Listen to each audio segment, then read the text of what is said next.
저녁엔 대화합니다. 대한민국 보통 부부의 이야기 12번째 에피소드입니다. 안녕하세요. 보통 부부의 로키입니다. 안녕하세요. 보통 부부의 감자입니다. 감자씨, 지난주에 나 없이 2박 3일 동안 우리 둘째 지원이와 잘 지냈나요? 선대가 3대가 덕을 쌓아야 할 수 있다는 아내가 아이를 데리고 친정.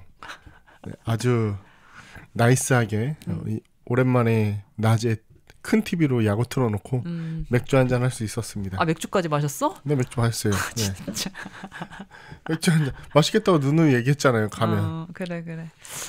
아, 제가 이제 친정집에 경산에 갔다 왔고 그리고 한 첫째 날엔 사촌 언니네 집에서 하룻밤 자고 둘째 날에는 저희 시골집에서 자고 하면서 저의 친구들과 친척과 저희 부모님과 그리고 저희 친오빠 내외를 이제 그 2박 3일간 다 만났죠.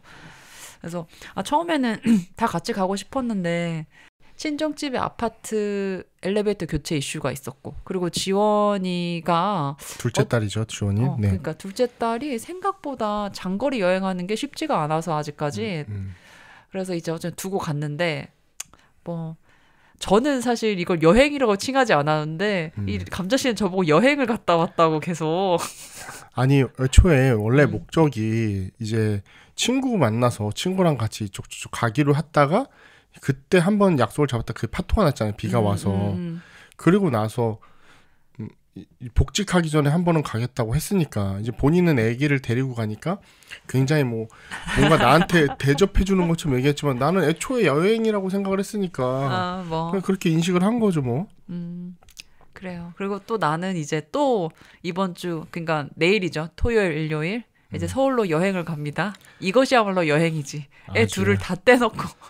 아니 한참 나이 40 다 되셔갖고 한참 어린 이제 20살 조카 데리고 40살이라니 나 이제 만 35이야. 무슨 소리야. 만으로니까 어쨌든 그래 만으로 어쨌든 다 윤석열 나이로 치는 거예요. 42살이 어려지니까 어쨌든 뭐 듣는 시청자분들이 판단하겠죠. 어쨌든 사회복지사가 아닌가 어쨌든 그렇게 20살짜리 애랑 여행을 가겠다는 게 조카랑 이제 조카지. 조카죠. 최근에 연락도 종종 했었고 그리고 이게 생각보다 다른 성인 친구들은 만남의 약속을 잡는 게 그 친구들한테도 좀 부담스럽고 나도 뭔가 이제 갑자기 이제 이번 그렇죠. 약속을 잡게 됐으니까 쉽지 않은 거야. 이제 나이 40 다 되셔서 친구들이 1박 2일 여행을 뭐 이렇게 떠나기가 쉽지가 않죠. 아, 그치. 근데 왜 자꾸 40 이야기를 하는 거야? 당신이 40이잖아요. 아, 그렇죠. 뭐.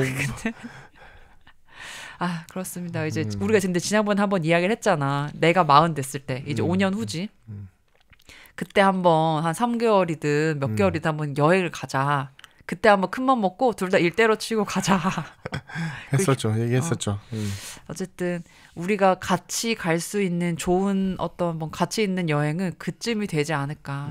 그 전까지는 뭐 이렇게 그냥 시간 될 때 각자가 뭐 좋은 사람들과 같이 그렇죠. 가는 것도 좋긴 하지만 이제 뭐 해외여행을 저희가 한 번도 못 갔으니까 결혼하기 전에야 뭐 많이 갔다 왔지만 이제 코로나 있고 코로나 끝나자마자 아기가 연달아 생기면서 이제 갈 수가 없었으니까 맞아. 사실 여행에 대한 좀 갈증 그런 것들이 있는 것 같아요. 국내 여행은 좀 많이 갔지만 좀 해외여행에 대한 갈증 이런 게 있다 보니까 날짜만 보고 있죠. 뭐 애가 얼마나 컸으려나, 맞습니다. 얼마나 길게 갔다 올까 한번 뒤져봐라 여행하고서 뿌실 준비를 하면서 생각을 하고 있죠. 어쨌든 이제 6월에 이제 로키 씨가 복직을 하니까 복직 전에 이렇게 좀 나갔다 와라 이렇게 하고 싶었는데 남편으로서는 좀 친구들이랑 좀 재밌게 놀다 오길 바라는 마음이 있는데 뭐 2박 3일 간 건 본인 스스로 여행 아니라고 하지.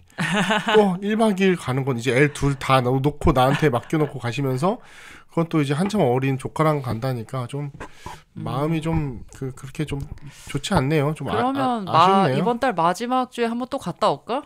아니 가는 건 괜찮은데 뭐 가는 건 괜찮아요. 둘 맡아줄 수 있죠. 뭐 파트너로서 뭐 그 정도 뭐 애기 보는 게 막 무슨 뭐 고통을 넘기는 것도 아니고 조금만 수고로워 주면 어쨌든 하는 거니까. 그래요. 뭐 근데 이게 쉽지 않은 걸 아니까 둘을 한꺼번에 케어하는 게 쉽지 않은 건 사실이기는 한데 뭐 어쨌든 좋은 마음이 어쨌든 로키 씨가 만난 남편은 그런 거에 대해서 이렇게 막 개의치 않는 사람인 편이니까 어쨌든 그래요.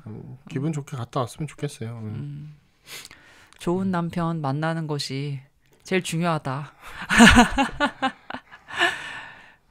다 이 정도 하고 살죠. 뭐 대단히 좋은 남편이라기보다는 기본에 충실한 것이 중요하다 생각을 합니다. 어쨌든. 그래요. 좋아. 저희가 이번 주 주제는 견딜 수 없는 것들에 대해서 한번 이야기를 해보자. 이게 그때 언제였니? 내가 집안일을 한창 하고 있었고 감자 씨가 지원이한테 뭔가 둘째한테 이유식을 먹이던 시점에 무슨 이야기를 하다가 내가 이걸 너무 견딜 수 없어 막 그런 얘기를 하다가 그래 이번 다음 주제는 견딜 수 없는 것에 대해서 이야기를 해보자 라고 하게 된 것 같아. 견딜 수 없는 것. 그래서 어제 이제 녹음하기 전에 한번 생각을 해봤어요. 견딜 수 없는 것이 도대체 무엇일까 나에게. 철학적인 접근이시네요. 한번 해봤어 나도 또 이번에 내가 견딜 수 없는 건 이거지 저거지 이렇게 생각을 하다가 그때 이제 감자 씨가 너무 나의 그 얕음에 대해서 한번 평하는 걸 보고 나도 한번 준비해 보겠다 해서 생각을 해봤고 이제 견딜 수 없는 것들은 여러 가지가 존재하는데 이게 내가 생각했을 때는 행동이나 어떤 상황들이 나를 갑자기 뭔가 격양된 감정으로 만들게 되는 것? 사전적 정의를 얘기하고 계신가요? 나한테. 그러니까. 내가 생각했을 때. 이게 사전적 정의인가? 아니, 견딜 수 없다라는 것 자체가 평온한 상태가 깨져서 교감신경이 막 자극되는 그런 게 견딜 수 없는 거잖아요. 그치. 나 하지만 사전을 보지 않고 나 스스로 생각을 해봤다 이거야. 이런 뜻은 아니겠지만 어쨌든 뭐 그렇군요. 어떤 그런 감정 상태에 이르게 되는 건 그걸 우리가 견딜 수 없다고 하죠. 근데 대부분 견디죠. 견딜 수 없지만 대부분 견뎌 그 상황들을. 사회화가 된 거죠.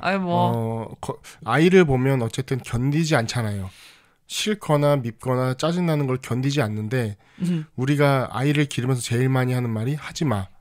가만히 있어. 엄마 말 들어. 혜원이 착하지? 맞아. 그러니까 계속해서 견디는 아이로 만들어 나가는 것이 어쨌든 사는 거다. 우리는 그렇게 사회화가 된 거다라는 생각을 하죠. 그래서 얼마나 사회화가 많이 됐느냐에 따라 견디는 강도가 달라진다고 저는 생각을 합니다. 그리고 인격이 있다라고 흔히 칭하는 사람들은 좀 더 잘 견디는 사람들이 대부분이다 라고 생각을 하죠. 근데 이게 한국 사회가 조금 더 그러면 그 견디는 것에 대해서 사실 견딘다라기보다는 참고 약간 자기의 감정을 억누르는 것에 조금 더 특화되어 있다고 해야 되나? 약간 감정 표출하는 것을 약간 좀 나댄다라고도 표현하기도 하고 그리고 뭔가 참을성이 없다라고 표현을 하면서 뭔가 좀 누르는 느낌이 있는 것 같아요. 갑자기 생각이 드는데 좀 차이가 있는 것 같은데 일단 제가 말한 견디다는 일단 내 감정을 내가 컨트롤할 수 있는 상태. 그러니까 좀 수동적인 자극에 대해서 능동적으로 감정을 막는 상태.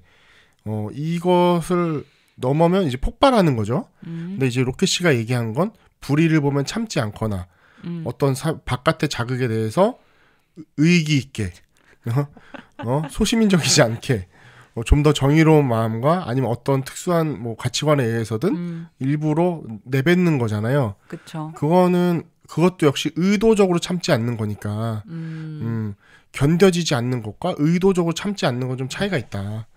의도적으로 참지 않는 것. 가령 제가 오늘 어린이집에서 우리 혜원이를 아침에 등원시키고 나오는데 어떤 지긋하신 남자분이 담배를 피우고 있는 거예요. 그치, 거기서 주차장에서. 담배 펴. 네, 순간 짜증이 너무 나는 거예요. 여기 저도 학교에서 근무를 했지만 학교에서 30m까지는 금연구역이에요. 금연구역이에요. 그렇지만 순간 짜증이 났지만 저는 견뎠죠. 그냥 차에 탔습니다. 근데 그거는 뭔가 불의를 보고 네. 모르는 척한 거잖아, 따지면.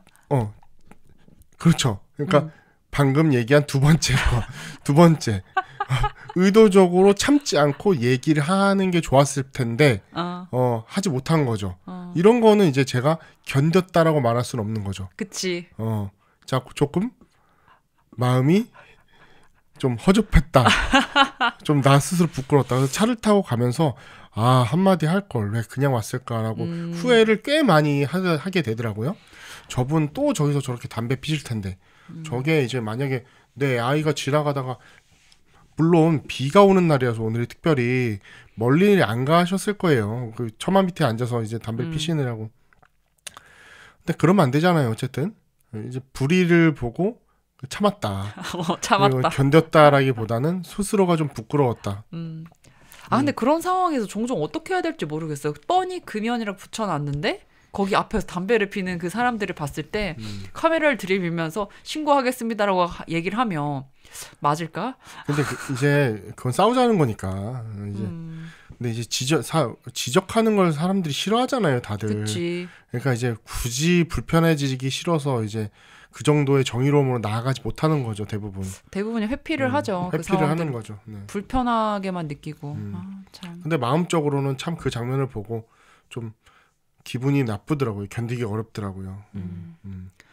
근데 이제 제가 이 주제를 생각을 하면서 여러 가지 감정들에 대해서 한번 곱씹어 봤는데 견딘다라고 할 때 참을 수 없이 너무너무 기분 좋은 그러니까 이 귀여운 감정, 이 기쁨을 견딜 수가 없어. 막 이런 것도 있잖아요. 근데 이게 진짜 너무 흔치 않은 건데 육아하면서는 정말 매일매일 느끼는 것 같아요. 이게 부모님을 사랑하지만 부모님과 있는 이 시간을 정말 너무너무 견딜 수 없이 기쁘거나 그렇진 않잖아, 사실. 그렇죠. 그리고 모르겠어. 이게 애들이 점점 더 커서 지금은 얘네들이 이제 만 2살, 이제 8개월, 9개월짜리니까 더 커서 막 나이가 들었다는 표현보다 청소년기가 됐어. 그때도 정말 기뻐서 막 참을 수 없이 견딜 수 없을 만한 그런 감정이 들진 않을 것 않겠죠. 같아. 지금 너무 귀여운 시기고 이게 어떤 진화론적으로 어떤 프로그래밍이 돼 있겠지, 우리 유전자에. 아기들은 귀엽다. 그걸 견딜 수 없다. 근데 이제 어쨌든 이 시기에 이 기쁨을 너무 잘 누리고 있는데 흔치 않은 감정이잖아요, 정말. 회사 생활하면서, 사회생활 하면서 진짜 못 느끼는 감정이야, 이게. 그래서 한번 이게 처음엔 약간 고통스럽고 약간 부정적인 것만 생각을 했다가 생각해보니 이제 그런 기쁨의 층위도 있더라. 이제 견디다는 이제 보통 부정적인 단어랑 붙는 단어죠. 그래서 기쁨을 견디다란 말은 하진 않는데 조금 더 이제 시적 허용적으로 얘기를 하면 기쁨을 견뎌내는 것, 뭐 이런 것 느낌도 뭐 충분히 논해 볼 수는 있겠죠. 근데 견디라는 의미 자체에는 어쨌든 앞에 부정적인 게 와야 된다. 화를 화가 나는 수치스러운 상황을 견디다. 뭐 이런 식으로 이렇게 앞에 부정적인 그치, 그런 것 같아. 어울리는 단어죠. 참을 수 없이 귀여워, 막 견딜 수 없이 귀여워, 막 그러니까 너무 막 귀여우니까 애기들이. 그쵸. 가끔은 이제 자기 전에 이제 재우다가 애를 바라보고 있으면 애가 이제 눈이 스르르 감길 때 오늘 이제 지원이를 재우는데 너무 귀엽고 막 그쵸. 이제 이걸 언제까지 볼 수 있을까 그 생각이 들더라고. 자고 있는데 이제 제 침대로 넘어와서 저한테 쏙 안길 때가 있어요. 혜원이. 그때 정말 저도 뭐 그런 생각들은 자주 해요. 그러니까 내 평생에 어떤 느꼈던 행복의 총량이 지금 아이 둘을 낳고 나서 요 1년 남짓한 시간에 느끼는 총량이 이게 더 크지 않을까? 이런 생각도 해요. 물론 뭐 아이를 안 낳으시는 분들도 있겠고 아이에 대해서 이런 감정 못 느끼시는 분들도 있겠죠. 이제 아이의 기질에 따라 고통스러운 연속이신 분들도 있을 거예요. 맞아, 그것도 맞아. 그렇지만 어쨌든 저희는 어쨌든 아이를 낳은 기쁨이 꽤 큰 편이다. 그리고 아이로 인한 행복이 좀 큰 편인 것 같아요. 그러니까 둘째를 낳았겠죠. 사실 바로. 뭐 그거 플러스 이제 뭐 나의 노산 이슈 플러스 그렇죠. 이것저것이 바로 있죠.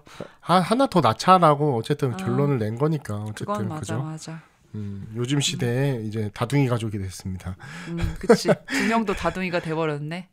그렇죠. 2명 다둥이죠. 이제 이게 이제 사회생활을 시작하고 성인이 돼서 이제 사회생활 시작해 일을 시작해 뭐 이것저것 사람들이랑 관계도 맺어 이렇게 하게 돼도 아 너무 행복하다. 아 좀 오늘 되게 기분도 좋고 그런 감정들이 이렇게 올라오는 시간을 따져보면은 내가 생각했을 때는 3, 4분도 채 되지 않을 거라 생각하거든요.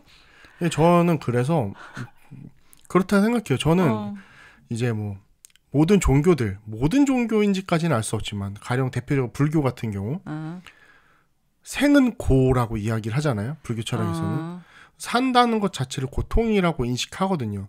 종교들이 전 그렇다고 생각을 해요. 뭐 기독교만 해도 원죄가 인간에 있어서 기도를 하고 나아지는 거잖아요.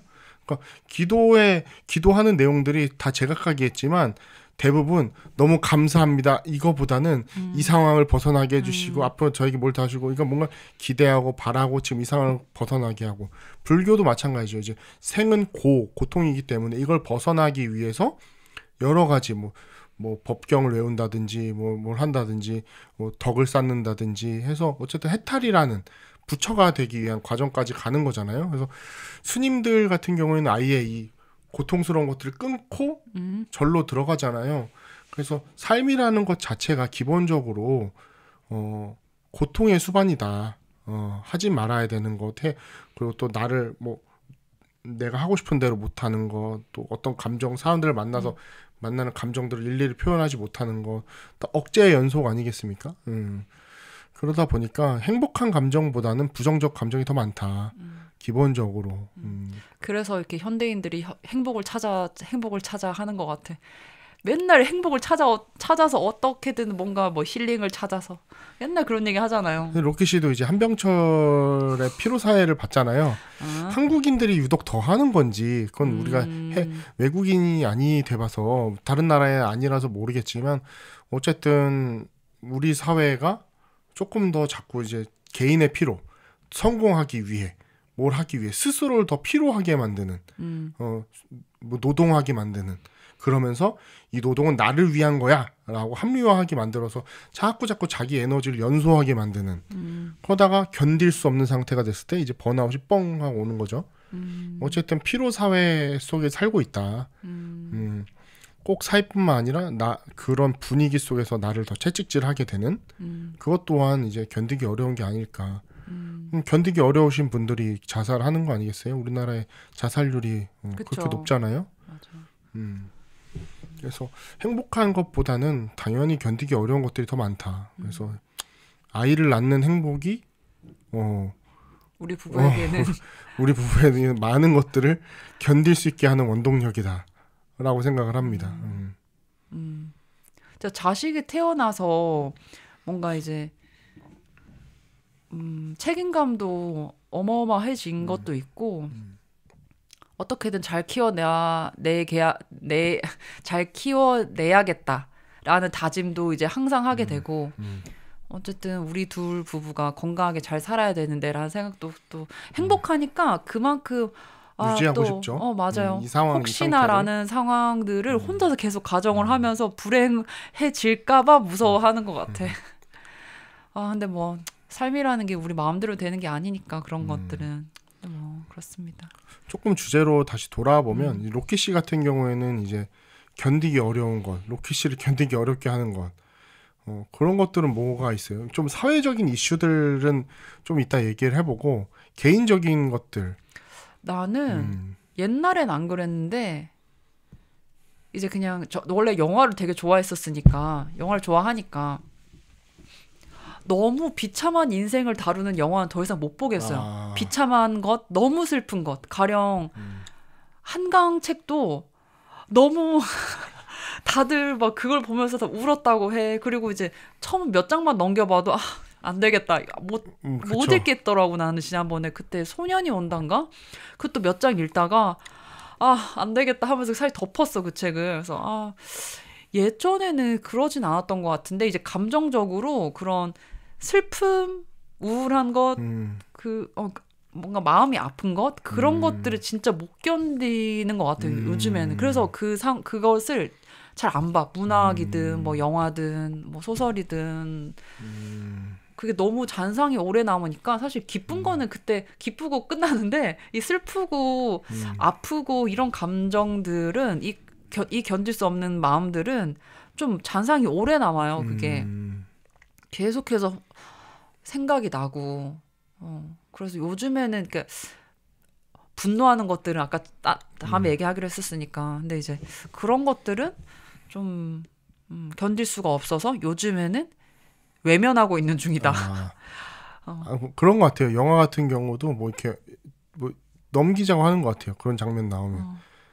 그래서 최근 지금 뭐 이렇게 폭삭 속았수다 그것도 일부러 안 보자 그러죠. 너무 이제 밑바닥으로 가는. 매 화마다 눈물이 쏟아질 거 예정. 나 그런 거에 되게 약한 사람이고 사실 그 예전에 7번 방의 선물이라던가 아나 그 영화? 뭔지는 알아요. 류승룡 나온 거잖아요. 네, 그것도 엄청 갈수원 양 나오고. 네. 누구? 그 딸이 갈수원 양 아닌가요? 이름은 몰라요. 네네네.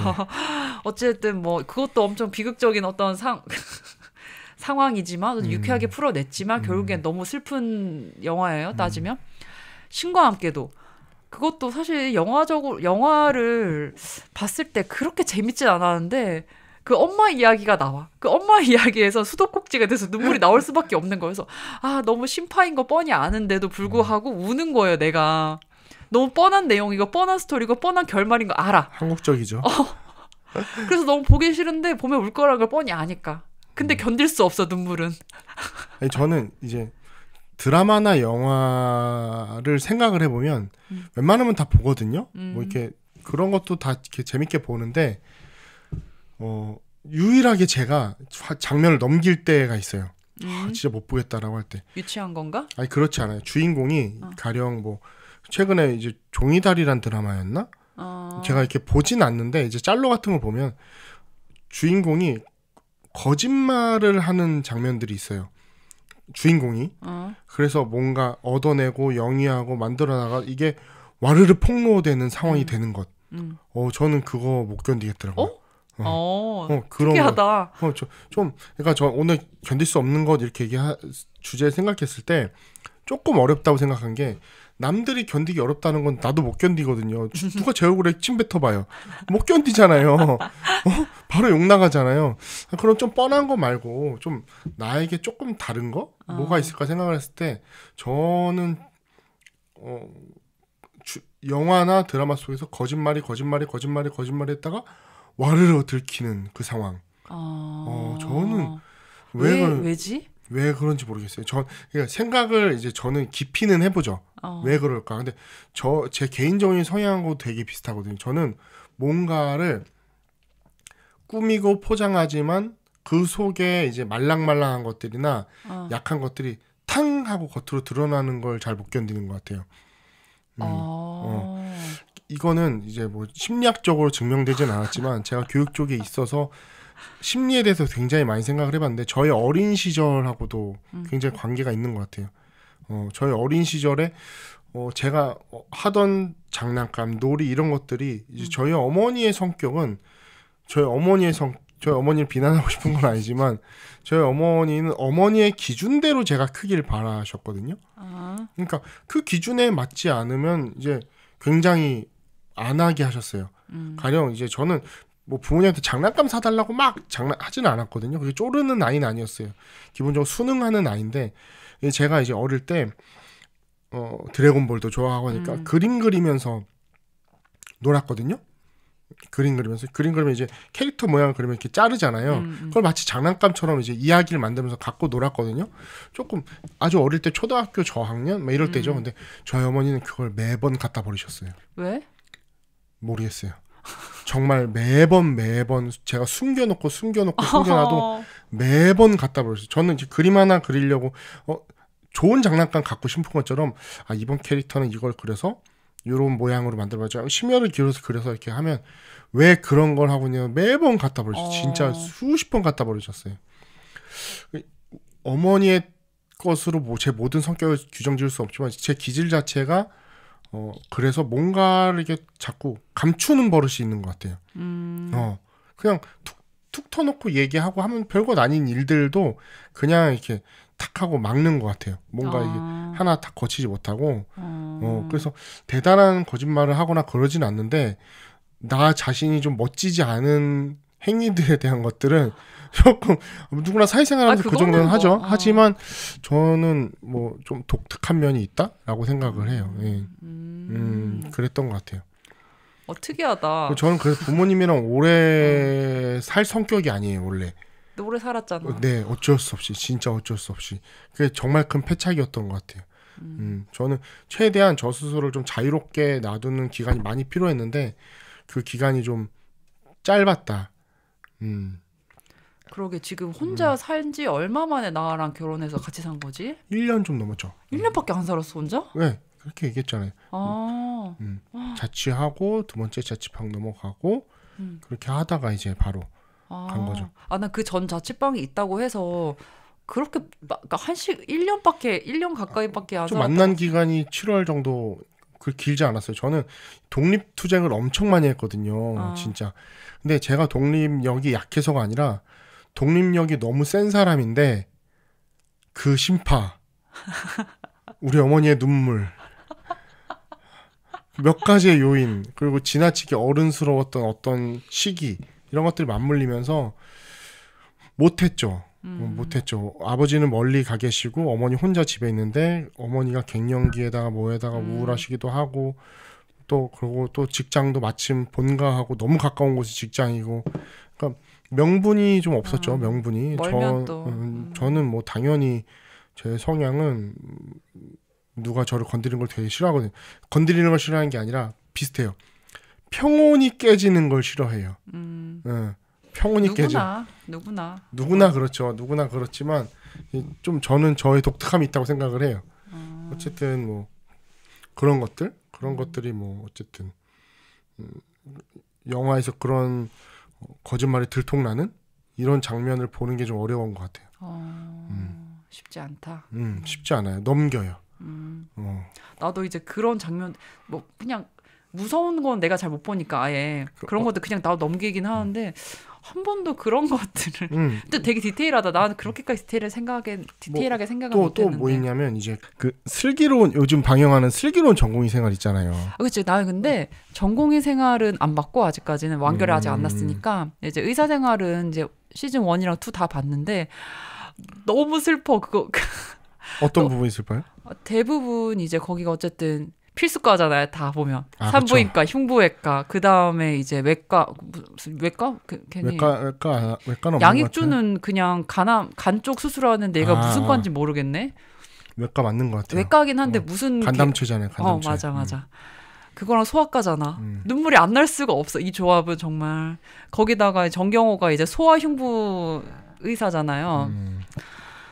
근데 보면은 이제 잘 돼서 나가는 케이스들보다는 되게 슬픈 사연들을 가진 환자, 그리고 환자의 보호자, 그리고 특히나 어린아이를 데리고 있는 그 보호자 이야기들을 보고 있으면 눈물이 안 날래 안 날 수가 없을 것 같아, 이거는. 옛날에는 없었던 거죠. 이제 공감의 연결고리 생긴 것 같아요.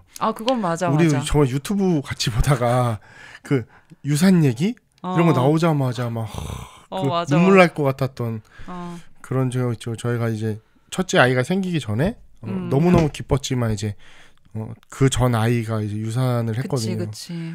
그래가지고 그날 많이 울었죠. 근데 이제 시기가 지나서 첫째, 둘째 잘 낳고 지금 생각해 보면은 그래도 진짜 완전 너무너무 초반에 그래도 그렇게 돼서 슬펐긴 했지만 이게 시간이 막 중기되고 그리고 막 거의 막달까지 갔는데 그때 사산하는 경우가 있으니까 그럼 그때 진짜 여보 심장 소리 다 듣고 너무 막 힘들죠. 너무 힘들죠. 근데 우리 정말 조그만할 때 그치, 헤어졌는데. 그쵸. 그래서 그런 것도 너무 슬퍼서 못 보겠어. 하지만 근데 그건 좀 봤어요. 그래도 눈물을 흘리면서. 그래서 그런 장면들은 나도 너무 마음이 좀 힘들 것 같으면 나도 그냥 넘기는 것 같아. 어쨌든 슬기로운 의사생활이 다 슬픈 얘기만 있는 것도 아니고 러브라인도 있고 사실 코믹적인 부분도 있고 하니까 보긴 봤는데 참 힘든 드라마 영화들은 지금 이 시기와 맞물리면서 이 아이, 엄마, 가족 이런 불행에 되게 취약해진 상태인 것 같다 지금 내가. 뭐 그럼 로키 씨는 이제 슬픈 것들에 대해서 좀 깊은 감정을 건드리는 슬픈 것들이 유독 좀 견디기 어려워하는 거고, 뭐 저 같은 경우에는 이제 폭로되는 거짓말 조금 이렇게 얘기하면 좀 이상하지만 어쨌든 그런 폭로되는 것들에 대한 어떤 견디기 어려워하는 그런 것들이 좀 있네요, 그죠? 그리고 사실 견딜 수 없다라는 이야기를 제일 많이 하는 부분은 따지면 이 분노하고 화가 나는 이쪽 부분이 아닐까 싶어. 그렇죠. 그렇죠. 어쨌든 이 화가 난다. 분노가 치밀어 오른다. 이쪽 그렇죠. 부분이 조금 견딜 수 없다라는 단어와 아까 문장과 좀 어울리는 영역이 아닌가. 저 그렇게 생각하진 않아요. 또 그런가? 수치스럽다. 뭐 이런 것도 견디기가 어렵죠. 이제 그치, 내 스스로 이게 보통 자살하는 분들이 저는 분노나 화 같은 건 에너지라고 생각을 해요. 화가 나서 뭘 하고 화가 나니까 열심히 하고, 예를 들어 여자가 차였어요. 근데 나 네 살 때문에 싫어 이러면 미친 듯 다이어트 하거든요. 전 분노는 견딜 수는 없지만 어쨌든 그 사람을 움직이게 하는 에너지가 된다고 저는 생각을 하거든요. 근데 맞다. 자살하는 사람들의 이유를 보면은 분노해서 자살하지는 않는 것 같아요. 뭔가 견딜 수 없는 것들, 그러니까 되게 수치스러운 상황, 뭐 예를 또 구체적인 연예인들 얘기를 하기는 좀 그렇지만 뭐 뭔가 나의 치부가 폭로되었을 때, 뭐 그런 경우들, 뭐 이성균 씨 같은 경우, 장제원 국회의원 경우, 뭐 언급해서 죄송한 마음이지만 어쨌든 그분들의 경우, 뭐 꼭 모든 이유는 알 수 없지만 대중들이 보기에도 뭔가 내가 감추고 싶었던 것들이 폭로되는 경우에 견디기 어려움. 제가 한 말이랑 같네요, 결국. 근데 이제 제가 알기로 대부분의 자살, 그러니까 10대, 20대의 자살, 20대까지는 잘 모르겠고 10대들을 제외하고 나서는 대부분은 이제 아니지. 고령층으로 갈수록 우울감 이런 게 아니라 이제 경제적인 이유 때문에 우리나라는 자살률이 좀 높다고는 했어요. 젊은 세대들은 이제 자아 존중감이 사라질 때죠. 보통 경쟁에서 뒤처지거나 더 이상 이 경쟁을 뚫고 가기 어렵다고 생각하거나 10대 자살들이 그런 거 아니겠어요? 네. 그리고 도태되는 느낌이거나 뭐 사실 뭐 그렇게 그렇지는 않은데 사실 인생이 길고 살아봐야 알 수 있는 것들이 있는데 참 근데 이제, 너무 그렇게 자기 인생을 빨리 판단해서 결론을 맺고 더 이상 뭘 못할 거야 라고 마음을 먹는다는 건 좀 안타까운 일이죠. 얼마나 힘들었을까 싶긴 하지만 어쨌든 조금 좀 더 살아보면 좋은 일들이 있을 텐데. 그리고 이제 어쨌든 저희가 딸을 2명 키우고 있으니까 성범죄 뉴스만 나오면 진짜 돌아버리겠는 거야. 너무 근데 이거는 너무너무 화가 나는데 너무너무 걱정되는 영역이기도 해요. 정말 뭐 청취자분들도 이거를 아실지 모르겠지만 매일매일 그런 뉴스가 매일매일 뜨고 누군가가 살해당하거나 누군가가 성범죄를 당하거나 뭐 그런 이야기를 듣다 보면은 너무 화딱지가 나고 우리 딸들이 좀 안전한 곳에서 안전한 나라에서 잘 살아갔으면 좋겠는데 안타까운 생각이 계속 들면서 막 머리가 아픕니다. 그것만 보면. 그래서 트위터를 막 열심히 하다가도 뭐 그런 것만 아카이빙해서 올리는 애가 있어요. 그걸 보다 보면 너무 화딱지가 나서 다시 또 트위터 끄고. 알고리즘 때문에 또 계속 그쪽에 노출되시죠? 맞아. 그래서 이제 트위터도 요즘 잘 안 봐요. 너무 막 사실 이제 성범죄라는 게 많이 일어나는 거고 근데 이제 그거를 계속 보다 보면은 너무 내가 막 견디기가 쉽지 않으니까 머리가 아파. 그것도 그런데 이제 안 보게 돼. 뭐 조심해야 될 것들이 있죠. 뭐냐면 이제 그런 장면들이 많이 노출되면 마치 이 사회에 그런 일들이 빈번하게 일어나는 것처럼 있는데 이제 과대 효과가 있죠. 뭐 조금 더 많이 일어나는 것처럼 느끼는. 근데 뭐 그게 이제 옛날만큼 범죄의 수가 절대수는 줄어드는 걸로는 알고 있는데 이게 미디어들이 그러니까 1인 미디어 또는 이제 SNS가 활발해지다 보니까 너무 그런 것들이 잘 찍히고 뭐 당연히 범죄는 잘 찍히는 게 맞긴 한데 이제 그런 것들이 조금 더 많이 수면 위로 드러나게 되는 것 같아. 더 공론화가 많이 되고 어쨌든 그래서 너무 힘들다 감정적으로.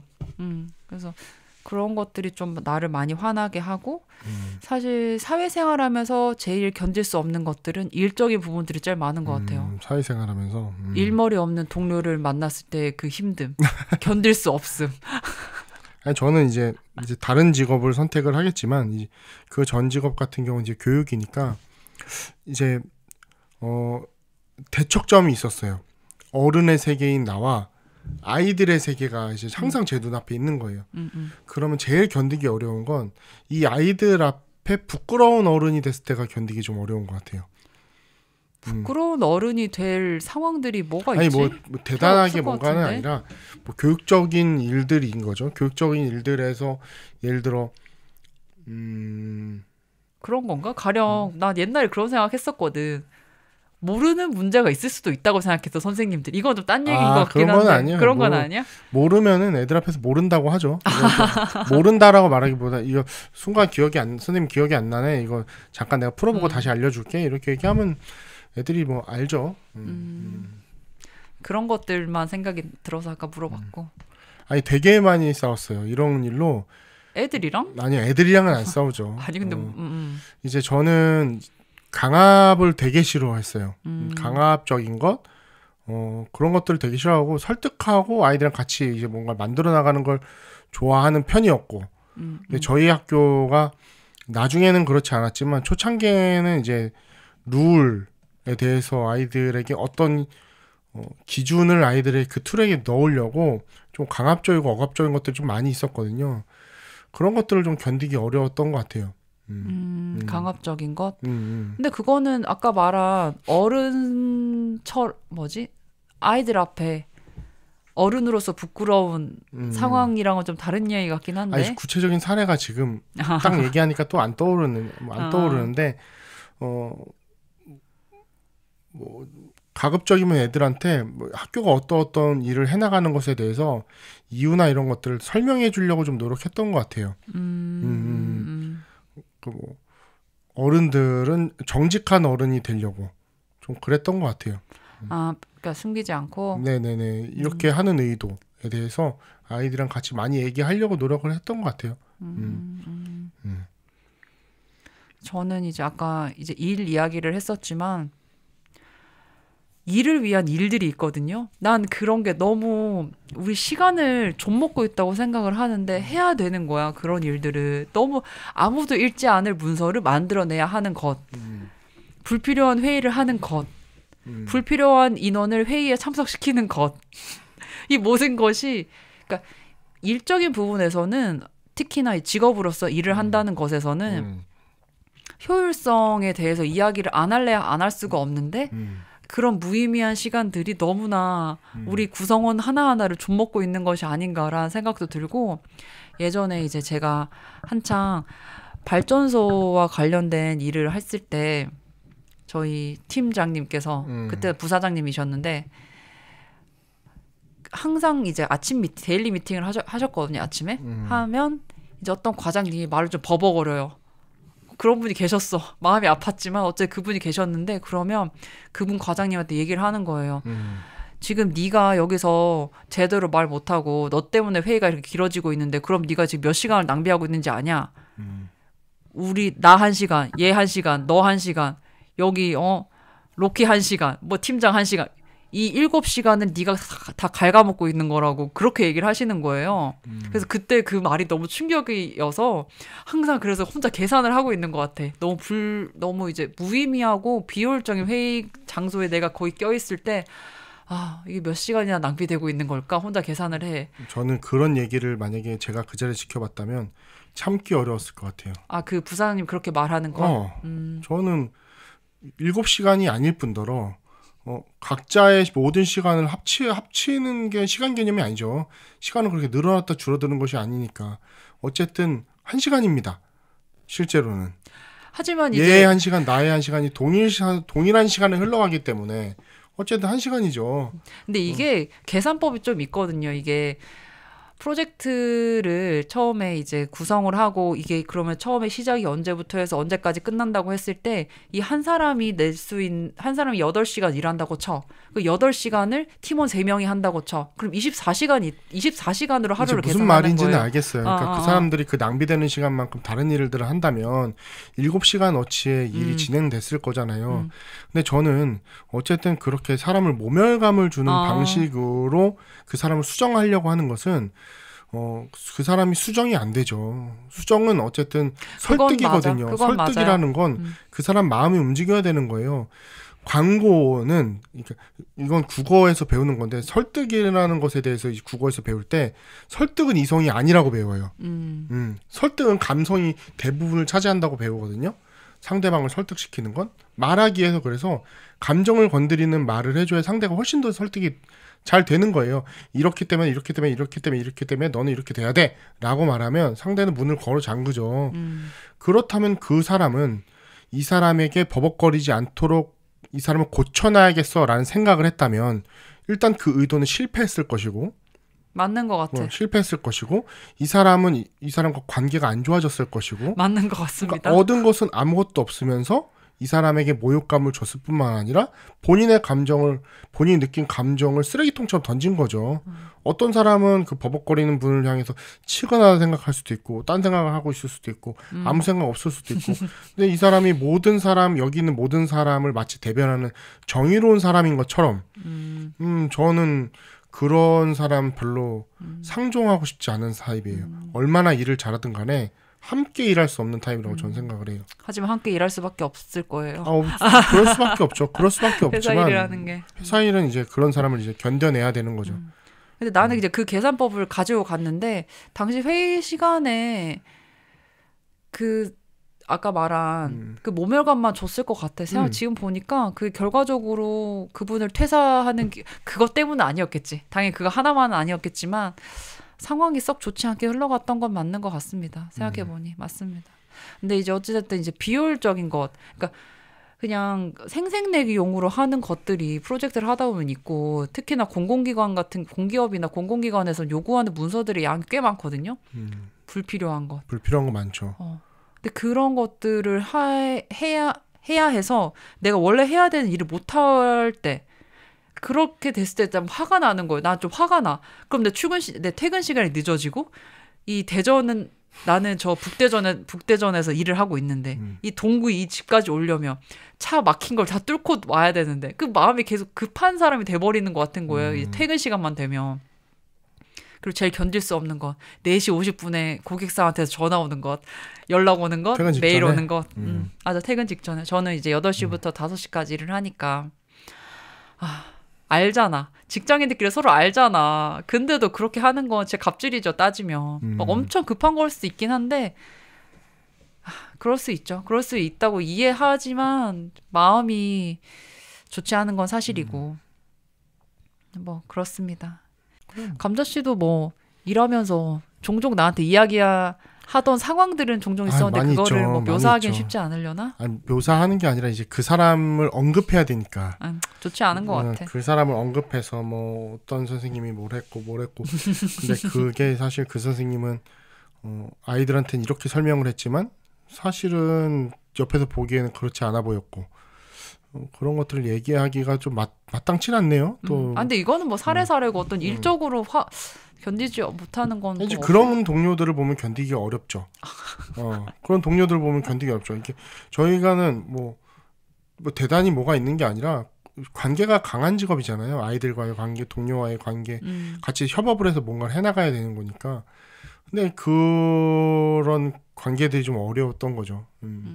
어려워요. 이제 내 눈에 차지도 않는 사람.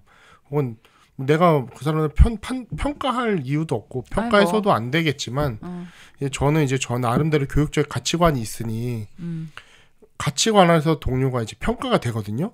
나는 자유로운 가치관을 가졌는데 어떤 동료는 매우 엄격한 가치관을 가졌어요. 그래서 사사건건 아이들이 어떤 것들을 지적을 해요. 근데 그게 뭐 그 사람이 교육적으로 도움이 될 수도 있거든요. 네네네. 아이들이 반듯한 옷 입고 반듯하게 어떻게 행동하고 필요할 수 있죠. 뭐 저처럼 하는 게 모든 아이들을 성장시킨다고 생각하지는 않아요. 근데 이제 부딪히게 되죠. 뭐 부딪히지만 뭐 어쩔 수가 없죠. 저는 그런 것들을 그래서 싫어했던 것 같아요. 아이들하고 생활하면서 강압적인 것들. 뭐 이건 왜 해야 되는지, 교복은 왜 입어야 되는지, 안 입고 싶으면 어떻게 하는 게 좋은 것 같은지. 교복을 안 입기 위해서 어른들이 바라는 목적은 이런 거니까 이걸 달성하기 위해서는 그럼 교복이 아닌 다른 대안들은 없는지. 아이들이랑 같이 이런 얘기하면서 지내는 걸 좋아했어요. 비록 제 얘기가 관철이 안 되더라도 어쨌든 생각을 같이 해주는 어른이 되고 싶었거든요. 근데 뭐 그렇지 그렇게 되는 건 아니니까. 저희는 특히 대안학교임에도 불구하고 염색 금지, 교복 이런 좀 타이트한 것들이 좀 있었어요. 하나씩 뭐 저는 어른이기 때문에 이해는 하지만 어른 보기 좋으라고 만든 학교는 아닌데 사실 애들이 교복 깔끔하게 입고 염색 안 하면 보기 좋잖아요. 교복 안 입고 막 염색하고 다니면 사실 어른들이 보기에 좋지 않잖아요. 뭐 그런 것들에 대해서 어쨌든 애들이랑 같이 생각해보고 이러는 건 좋았는데 그런 규정들을 좋아하는 편은 아니었어요. 그렇구나. 이제 이게 끝나고 이 일을 그만두게 되고 이제 다시 교육으로 안 돌아가겠다고 결심한 이유는 바로 이런 것 때문에 그런 것 같아요. 이제 대안학교에 오래 근무를 하면서 가치관이나 아이들 대하는 방식이 매우 대안학교스러워졌어요. 매우.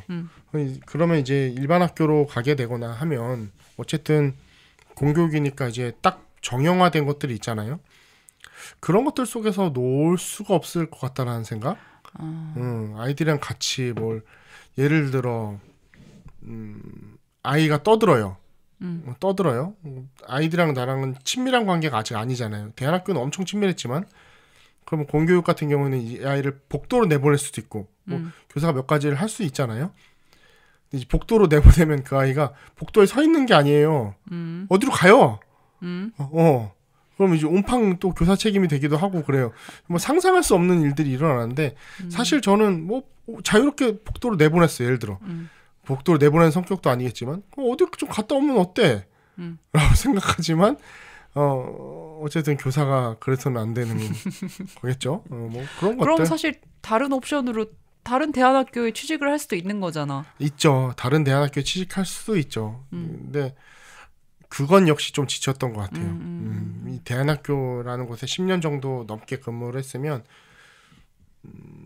굉장히 압축적으로 새벽에 일어나서 국토술래도 가고 애들이랑 물집 잡힐 때까지 걷고 뭐 여러 가지 활동들이 있잖아요. 그런 것들을 또 대안학교 가서 또 하기에는 할 수 있지만 여전히 제가 좋아하는 일이지만 이제는 나에게 행복감을 주는 이 아이들을 위한 일을 해야겠다라고 뭐 선택하는 거죠. 그래서 이 선택이 그렇게 나쁜 선택이라고 생각하지 않고 저는 제가 판단한 선택이라고 생각할 뿐입니다. 요즘에 이제 정치 뉴스 한창 재밌게 보고 계시잖아요. 한참 끊었다가 원래 정치 고관심군이잖아요. 이제 로켓이나 저나 뭐 고관심군의 이제 고관심군인데 이제 뭐 재밌게 돌아가는데 이제 사실 너무 참을 수가 없어서 정치를 안 봤던 것 같아요. 나도 그래서 안 봐. 왜 이렇게 안 보는 게 많은 건가? 조금 이제 너무 비슷해. 뻔한 거짓말을 하고 있는 정치인들의 모습. 뻔한 거짓말을 하고 있는 그런 것들이 좀 보기 힘들달까? 나는 정쟁만 하고 있는 것 있잖아요. 민생을 대변한다고 하지만 민생 이야기는 하지 않고 국회의원들이 서로 간에 트집을 잡으면서 제가 어쨌고 제가 저쨌고 얘는 예전에 무슨 출신이고 그러니까 그런 것들만 서로 이야기를 하는 것이 너무 보기가 쉽지 않고 꼴 보기가 싫은 것 같아. 이거는 꼴 보기가 싫고 자영업자들이 이렇게 힘들고 신혼부부들이 살 집이 없는데 지금 뭐 로켓이나 저나 이제 뭐 이념적으로 보면 좀 매우 좌측에 있는 사람들이지만 사실 여론조사에서 보면 저희가 중도로 잡힐 것 같아요. 왜냐면 거대 두 당을 지지하지 않으니까 무당층이자 중도층이지 않겠어요? 일종으로 보면 그래서 양 당에 대해서 느끼는 어떤 피로함 같은 것들이 좀 어렵다. 좀 정치를 계속 보기가 어렵다라기보다는 정치로 인해서 희망을 갖기가 좀 어렵다. 그들이 그치 국회의원들이 또는 대통령이 내 삶을 조금 더 나은 방향으로 이끌어 줄 거라는 어떤 기대감이라는 게 지금 이 김문수, 한덕수 단일화랑 나랑 뭔 상관이 있을까? 우리 대한민국을 앞으로 잘 이끌어 나갈 수 있을까? 뭔 상관 진짜? 근데 그것들이 계속 뉴스로 나오잖아요. 그래서 나는 그것 또한 뉴스에 책임이 있다고 생각해요. 그러니까 별거 아닌 것도 뉴스로 만들고 관심 없어도 되는 것들도 관심을 갖게 만들어서 이 유튜브와 저장소와 클라우드를 낭비하고 있는 게 아닌가. 에너지 낭비라고 난 생각해요. 어느 정도 그런 것들은. 그리고 그런 걸로도 싸움 붙이고. 그러면 또 거기 네티즌들이 또 서로 그냥 뭐 말을 하다 보면 많긴 하지만 이제 그런 것 때문에 정치 뉴스를 안 보게 되는 것도 있고 플러스 내가 지지하는 정당이 더 이상 뉴스에 나오지 않고 힘아가리가 없고 그러니까 이제 뭐 나를 대변할 수 있는 국회의원이라던가 정치인이라던가가 없잖아요. 지금 단체가. 그러니까 이제 더 멀어진 것 같아요. 그리고 어떤 정치적 주장들이 매우 심하게 갈리니까 하나의 사태를 보고 바라보는 것들이 너무 다르니까 어쨌든 민주 시민으로서 어쨌든 대통령은 누군가 될 거고 그 사람의 정책에 대해서 관심을 갖고 옳고 그른지를 판단해야 되는 것은 어쨌든 열린 시민으로서의 우리의 의무기는 한데 그 정책이 과연 어떤 영향을 미칠지에 대해서 최대한 사실과 가까운 것들을 판단해내기 어렵다? 가령 이재명이 대통령으로 가장 유력하잖아요. 지금 그러면 이제 이재명 하면 떠오르는 것이 일단 기본소득이잖아요. 그럼 한쪽에서는 난리가 난다고 하고 그렇게 되는 것이 한쪽에서는 기본소득으로 내수경제가 살아날 수 있다라고 하고 그럼 이 기본소득이라는 것에 대해서 좀 자세하게 진짜 살아날지 안 살아날지 학자들은 어떻게 보고 그것들이 이제 어떻게 되는지에 대해서 조금 뉴스를 보고서는 알기가 어려운 것 같아요. 뉴스에서는 그냥 양측의 입장을 소모적으로 스피커처럼 떠들기만 하지 조금 어떤 것이 조금 더 사실에 근접할지 가능성이 높을지에 대해서는 전혀 알 수가 없어요. 그러니까 그런 기본소득 실험한 나라들과 도시들이 있고 그런 것들을 이제 사례로서 뉴스가 방영을 하던가 방영이란 표현이 맞나? 어쨌든 보여주던가 해야 되는데 그런 건 없고 그냥 서로 포퓰리즘이라고 서로 싸우는 것만 보여주죠 그냥. 그러고 이제 이재명이 우리 당은 이제 중도 보수층이다. 기본소득 뭐 안 해도 된다라는 식으로 이번에 내가 알기로는 그렇게 바꾼 걸로 알고 있는데 어쨌든 그런 것들이 또한 너무 견디기 어렵고 여전히 뭐 기본소득은 아니지만 어쨌든 거기에 대한 관점을 갖고 있는 것 같고 이번에 추경을 했을 때 이제 기본 예산안에 이제 지역화폐 예산을 늘렸거든요. 굉장히 많이 늘린 걸로 제가 뉴스를 봐서 여전히 갖고 있는 기본 정책에 대해서는 뭐 그 방향 그대로 갖고 있는데 어쨌든 뭐 어렵죠. 그래서 판단하기가 좀 어렵고 그렇지만 우리는 판단해서 살펴봐야 하는데 감정 따라 이쪽 저쪽 딱 이게 좋은 거 같네 라고 선택을 그래 기본소득 별론데? 기본소득 괜찮은데? 이런 선택을 감정 따라 하는 것 같아서 좀 아쉽죠. 그래서 웬만하면 뉴스는 토론 뉴스를 보려고 합니다. 그래서 한쪽이 일방적으로 쭉 떠드는 게 아니라 패널 둘이 나와서 어쨌든 뭐 사례 들고 증거 들고 뭐 어떤 나라에서 실패해서 성공했다 뭐 이런 얘기를 하는 것들을 좋아합니다. 그런 뉴스들을. 그래서 나도 이제 한번 월간 조선을 한번 보려고 노력을 했어요. 근데 못 봐주겠어. 그러니까 나도 맨날 견딜 수가 없네. 견딜 수가 없어. 어쨌든 근데 이제 이렇게 그러니까 양측이 나와서 서로 토론하는 거를 요즘 본다고 했잖아요. 근데 그런 것처럼 어쨌든 나도 좌편향이 되어 있는 사람이니까 어느 정도는 이제 우측의 이야기도 그들의 논리를 한번 이해해보고 싶다. 이해가 안 되더라도 한번 읽어라도 보자. 근데 쉽지 않더라고. 예를 들어 이런 거죠. 이제 국민의힘이 이제 4.5일 주 4.5일제를 들고 나왔어요. 이제 좌편향인 사람들 입장에서는 국민의힘이 웬일이야? 라고 생각을 하지만 그 내용을 들여다보면 월화수목까지 1시간씩 더 일해요. 맞아. 그게 무슨 4.5일제. 근데 시대착오적이라고 저는 개인적으로 생각을 하는 거죠. 지금 저희 나라 제가 요 전에서 이제 책에서 소개를 했지만 저희 나라는 일하는 인구들이 점점 줄기 때문에 일을 더 많이 할 수 있게 해야 돼. 일을 참여하지 않았던 사람들이. 참여하지 않았던 사람들은 누구냐? 남성이 아니에요. 여성 측이에요. 여성들은 참여율이 굉장히 떨어져요. 여성들이 참여하지 않는 이유는 육아나 뭐 이런 여러 가지 이슈들이 있는 거죠. 통계상 잡히는 거죠. 그러면 로켓 씨 같은 경우에도 근무 시간을 줄여서 애를 어떻게든 하원 시간에 맞춰서 애를 보러 가고 싶다 이렇게 생각을 하는데 4.5일로 몰아서 그렇게 되는 게 아니라 하루에 근무 시간을 줄여야 되는 거잖아요. 근데 근무 시간을 더 늘린다?